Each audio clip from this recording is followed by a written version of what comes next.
Hey Sheena here, just dropping in with another technique little tutorial. Now this one is such a good one, it's so easy. It looks like you've spent ages to achieve the finished results, but wait till you see how simple it is. It's going to make you look like you're an expert colorist, and really it's going to take like minutes to do. So let me show you what that one's all about. This technique is a way of colouring detailed moulds like these butterflies really quickly and effectively, but leaving it so that you've got the veining clear, crisp and pretty, because that's what you want. If you've got a mould with all that detail in, you don't want to just paint it one colour and not see all of this lacy effect. You want to be able to pick that out, and that's, I think, the beauty of these. Now, to do that, you might think, I'm going to go with this smallest brush here. That's the brush for me. And I'm going to paint in every little well really carefully and make sure I've got all of those nice and neat so that I don't catch all of these raised areas. But you'd be wrong, all right?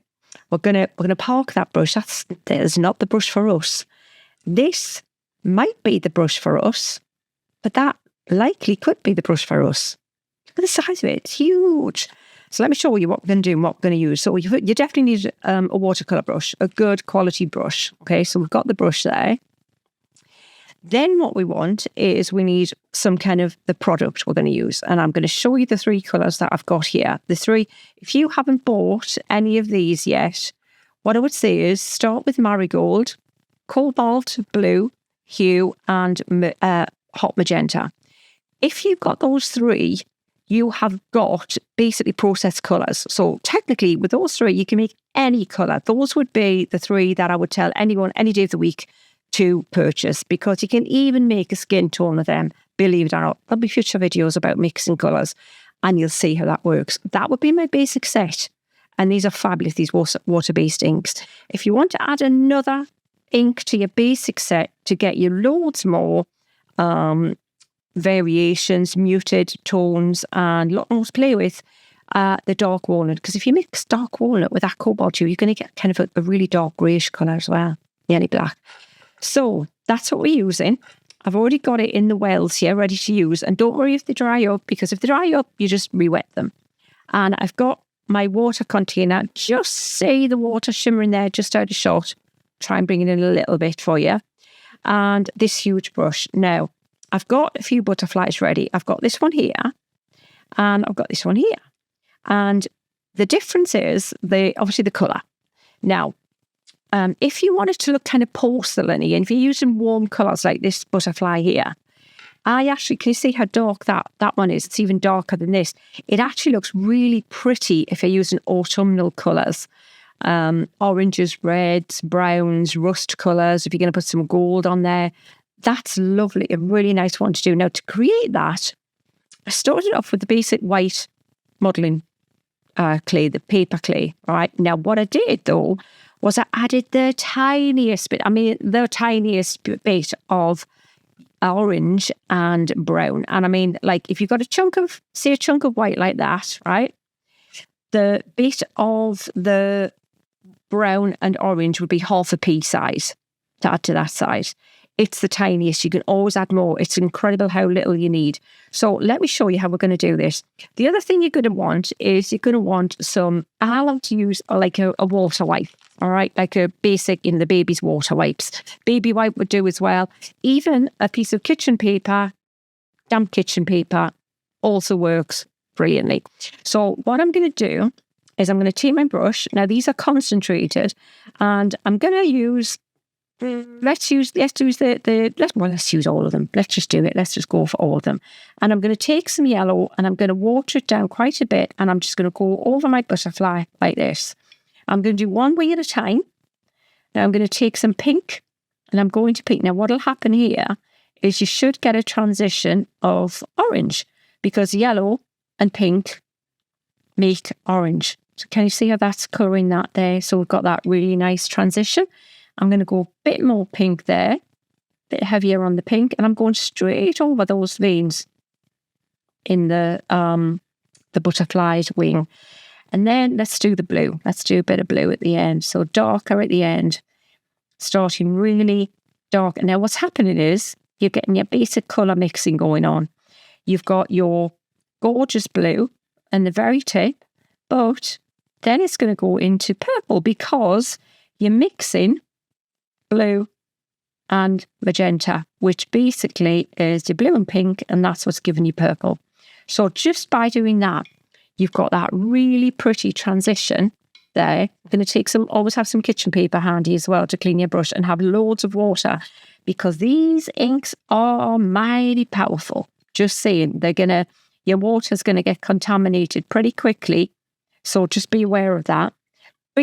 Don't be tempted to keep going over and over and trying to, add a bit more to it, because it doesn't improve it, honestly. So look at how intense that colour is. Isn't that just lovely? Now, what I want to check is I've got round the side of the wing done, because I don't want any white showing. I think it just looks a little bit icky if you've got bits of white showing. I'm just edging the whole wing with blue. Now, the next stage is you can leave that to dry, or we can do that now. We can take a water wipe or your damp kitchen paper. Don't want it wet, you just want it damp. And then we're going to go over this and we're going to wipe away the colour from the raised area. Just gently, don't scrub it, just gently lift away that colour. If you scrub it, it is paper clay at the end of the day. So if you over wet it, you'll flatten the clay and you'll lose that raised area, which is the last thing we want to do. We want to preserve that raised area there, but we want to bring out those white lines. So instead of having to go into all those little nooks and crannies and paint all of those things separately, we've now got a cool butterfly wing with all of the details showing. So let's do the other side. Okay, so same deal. We're going to start with a clean brush. Always clean that brush really well. Oh, look at that. That's dangerous territory there. Because if that gets into that, whole thing's going to be contaminated. So I need to be really careful. I should, and I will mop that up. And I'm going to do it now. So if that happens, right, if you have got your well and you've got blue going to catch the red area, these things are good because these things show you how to fix it. You know, these things happen in real life. Get rid of it, because you want the pure colours you're working with to stay pure colours. You want to just mix them when you're ready to mix them. And I didn't want that whole thing mixed there, because I'd just end up with purple. And I want the hot magenta. So, right, what I'm going to do, I'm going to do the same thing again. Start with the lighter colour. Always start with the lighter colour. You can always darken colours, but you can't put the light back. So, lighter colour first. Then clean your brush, pick up the magenta next. So magenta in its own well, right, in its own place. But then it's going to be a bit cheeky and it's going to like, only me with the yellow, and just nudge over to that and make a nuisance of itself. But when it does, wonderful things happen. The nosy neighbours invented a fabulous orange. Look at that. So we've gone from the yellow to orange to magenta, and that will start, you see where that's all faded in itself and got that gorgeous ombre look. This will do that because it's watercolour, and technically it's watercolour on paper because it's paper clay. So anything you can do with your watercolours, just try it on the paper clay. That's the beauty of this. If you are a watercolourist, if you love water-based colouring mediums like I do, it's a gift, because you've got the amazing addition to your crafty kit of these moulds, but you've got all of the knowledge and all of the skills and all of the products already to work with it. Just use it as paper and watercolour and see what happens. So now I've got that there like that, and I'm ready to take my water wipe, and I'm gonna, water wipe, they're pretty cheap, these ones. They're not cheap, mate. They're just not that expensive. So I'm going to splash out and use another one, and I'm going to do exactly as we did, and I'm just going to drag over there and take away the colour from the wing. See how it's now exposing that really pretty white lace work, without having to be really careful and painting. And now you can refine it a little bit. If you think, oh, that looks a bit messy there, I'm not too keen on that. I'm going to pop a little bit more yellow in there and try and blend it out. Can you see? I just blended that out a little bit. Same there. It's hard line. Don't like it. Can blend it. And here, that looks a little bit. I might pop a tiny touch of blue just so that it goes a little bit of a transition there. And then I don't want to. Oh, got orange there. Didn't want that there. Bit of blue. And then you don't want to overwork it. So I was going to say before I got hung up on doing my little colouring in bit. Now I'm juggling a brush. Didn't see that. Then he fell on the floor.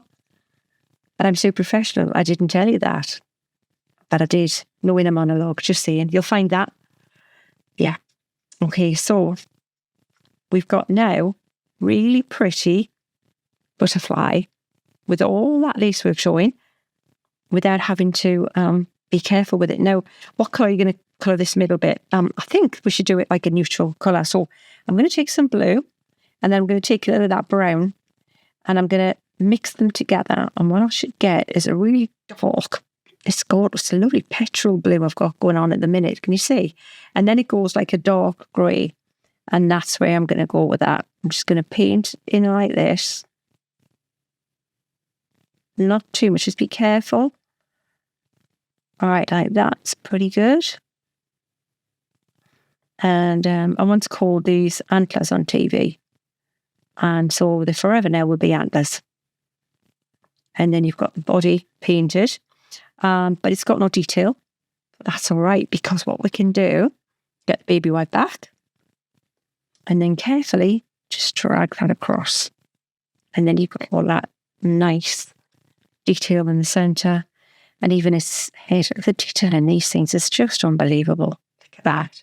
How pretty is that? Now, if you want to make that even more wow, what you can do is we can add a little bit of the gorgeous twinkles on the top of that. Let's pop that to one side and give it a chance to dry a little bit. Let's really go quickly with this. Oh, let's do a smaller one. Let's do a little butterfly. And we'll do this autumnal colours. Let's go, we'll definitely start with yellow again. Now this is just going to be really, let's just see how quick we can be with this and how, if it's going to look okay being that quick. I may be pushing me up a little bit here. All right, so I've got that there, yellow, but I've got the yellow and I've got a lot of the magenta in there, so it's turned orange straight away, and that's what I want. I don't want it pink. I want a lot of yellow and then into the pink so that you've got that fiery, warm tones going on. Like this. Just get into all the nooks and crannies. Don't try to make sure that you've got all of the, right into the recesses with it, which you would think would be the last thing you'd want to do. And then I'm going to pick up a little bit of this brown and I'm going to go to the edge of the wings with the brown on this one. You bring it down a little bit.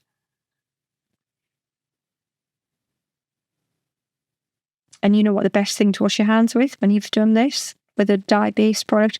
Hard soap, bar of soap, not liquid soap. Liquid soap is just, it just don't work. So yeah, hard bar of soap. I've used all kinds of brands and they all seem to work pretty well. But liquid soap, not so much. So now, just dry that across there. And because it was smaller, I've just done both of them together. Instead of with the other one, we did one wing and then the other wing.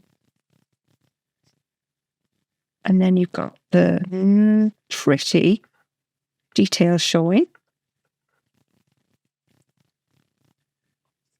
And then what we'll do is we'll bling them up. Now, when we bling them, the twinkles is super reflective because it's Cosmic Shimmer, and the glitter in Cosmic Shimmer is the finest quality. Fine as fine can be, but shiny as shiny can be, because all glitter is not equal, believe me. But what happens is when it's in that suspension, when it's in the wet, it's basically it's a opaque, kind of maybe semi opaque solution. So in in the bottles, it doesn't really look that, it doesn't look all that, really. It looks like meh. But what happens with any acrylic base medium, they're usually white until they dry. And that's when they become super clear. And that's when you see the glitter do all of its wonderful, marvellous thing. So don't, when you use your twinkles, think, ew, that's rubbish. Let it dry, and that's when the wonderfulness will come out. So there's the two that we've just done, an autumn coloured one and a bright, pretty summery one. And now I'll just show you how we would put a little bit of bling on that if you wanted to.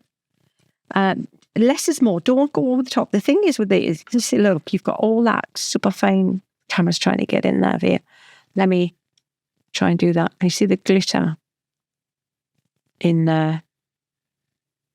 All right, but it doesn't look anywhere near as spectacular as it will when it's dry. And you don't need loads. All right, just put some on like that and then just go over it like this. And when that dries, that will just well up in those little bits of the wings. But you see how it looks milky right now? All right, so if you just put it on thick, you're using too much, right? Always spread it out a bit. Now that's going to dry and it's going to look absolutely beautiful. And super blingy, you see? And we'll do the same with the other one. So be quite generous with it when you first put it on, because this big butterfly, there is a lot to cover with that one. But just carefully nudge it across and get it across the rest of the wing. Spread it out a bit more. You'll be a bit more frugal with it because of the intensity of glitter. This is where inferior glitter glues, products like this, you see the difference. In the jars, you don't, because like I said, none of them look wow in the jar, in the bottle, because of the suspension they're in. You don't see how much glitter, what the concentration of glitter is, but believe me, you do when it dries, when you put it on, because it's really the ratio of glitter to suspension. There's way more glitter in the good stuff than the ones that aren't as fabulous. So hopefully you've enjoyed that little technique there, and you can see how effective it is. Now when this guy dries, it's going to be super blingy like that. Look at the difference from that. The difference from that to that. And it looks like a little brooch. You can make a little bookmark. You could just attach it to a card, but make it removable, put it on a little fridge magnet. These are too nice to be on a disposable card. If I was sending that on a card, I'd try to attach it so that you could remove it and have a little keepsake. Hope you enjoyed that, and look out for the next one. And eventually I'm going to show you how to make amazing colours out of those few there as well. Look after yourself. Take care. See you on the next one.